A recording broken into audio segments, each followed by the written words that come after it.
Bet Seber sjeningsvideo's vir prinsessies wat in bediening staan, week 35. Hierdie foto van 'n inner child het nou vir my vir jare lank in verwondering. Ek dink so baie veg die twee volwassenes met die inner child wat na mekaar toe terughinker. Ons siel verlang na die persoon, maar ons ego is net te hardkoppig om vrede te maak. Hierdie foto het my al keer op keer gedryf tot op aksie om vrede te maak, om net meer met ander met liefdevolle oë na die persoon te kyk. Greta Wit praat daarvan om te bid, dat God vir jou 'n gebrokenheid gee vir die persoon wat jy so effens ontstel. En die gebed pas vir my in by daardie inner child fotootjie. Eerstens bid ek dat God ook hierdie foto in jou lewe sal gebruik om dit vir jou makliker te maak om lief te wees vir die mense rondom jou. Maar tweedens, mag God ook vir jou en vir my net meer en meer sulke foto's of prentjies stuur wat ons meer oplei. Ons teach en ons educate in die dieper dinge van die lewe. Mag ons sulke radikale lesse daagliks leer. Ek het nou onlangs hierdie lesie geleer dat ons almal het 'n vuur binne in ons, dit wat ons eie identiteit gee. Sommige mense wat jy ontmoet is hout, wat die vuur laat langer en sterker en groter laat brand, wat vir ons die platform gee om die beste weergawe van onsself te wees. Ander mense is water of sand, wat ons vlammetjie laat uitdoof, laat sterk. Dit is mense wat ons laat minder helder skyn. Dit is baie belangrik om hierdie tipe van mense van mekaar te onderskei. My een vriendin is 'n baie goeie organizer. Sy reël altyd vir ons partytjies of kampnaweke. Sy reël die menus, die slaapreëlings, die rydelings. Ons gee vir haar die platform om te reël, want sy help ons so baie.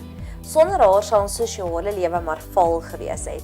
So is ons die hout op haar vuurtjie wat haar laat helderder brand. Eerstens is dit my wens vir jou. Mag jy jou eie persoonlike vuur ontdek, dit wat jou uniek maak. Tweedens, mag jy met God se hulp net die hout rondom jou kry. Mense wat jou bemoedig en jou versterk. Die Aarons en Hurs wat jou arms omhoog hou, net soos wat hulle vir Moses se arms hoog gehou het. Inspiring Philosophy het die fantastiese videoreeks gemaak oor die karakter Job. Dit was een van die mees inspirerende en mees kennisryke teachings wat ek nog gekyk het. Ek sal die link hieronder plaas. Daar is min dinge wat my so lewendig en so entoesiasties laat voel oor die lewe soos 'n goeie teaching. Daardie werklike golden nuggets. So my eerste blessing wat ek wil uitspreek oor jou is dat jy ook sal die tyd wat jy investeer om golden nuggets te gaan opsoek, dat dit ook so invloedryk sal wees soos die Inspiring Philosophy teaching. Of soos die teaching waarvan ek vroeër gepraat het oor hoe die duiwel ons gebede blok. Mag jy daardie doggy bag tipe van teachings wees. Something you can take home. Maar verder, my groot gebed, my goedspag gebed, my cheeky gebed. Wat daarvan is ons as Bet Seber span sulke golden nuggets van teachings begin saamvat en deel met die wêreld. Oh baby, heaven will be a place on earth. Ek het nou onlangs 'n dokumentêr Trafficking gekyk oor wat renostersloping en volgens die dokumentêr is renosterhorings meer werd per kilogram as wat goud is. Dis is ek dankbaar vir golden nugget teachings wat ek al reeds gesien het op YouTube. Maar nou hoop en bid en verklaar ek seën uit dat ons as span sal die renosterhoring tipe van teachings aanbied en die hele YouTube kanaal eksponensieel vol maak met sulke teachings. Daar is hierdie oulike toneel van hoe om te rus in Eat, Pray, Love. Mag jy ook so 'n nuwe manier kry hierdie week van hoe om werklik te rus in God se goedheid. Mag jy opnuut leer hoe om te rus en mag jy 'n geseënde week hê. I've been in Rome for 3 weeks and all I've done is learn a few Italian words and eat. You feel guilty because you are American. You don't know how to enjoy yourself. I beg your pardon? It's true.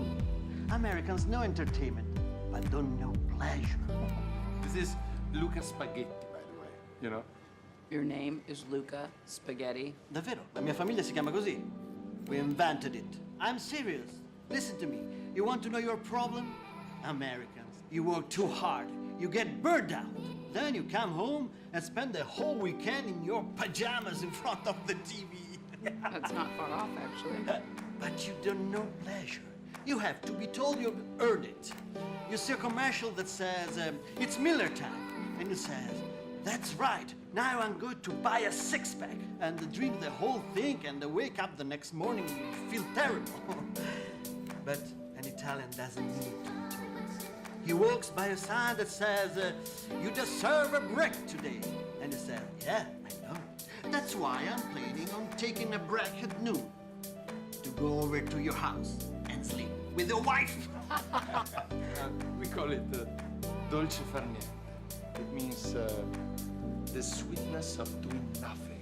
There are masses of it. Dolce. Dolce far niente. Dolce far niente. Dolce far niente. Non si parla così.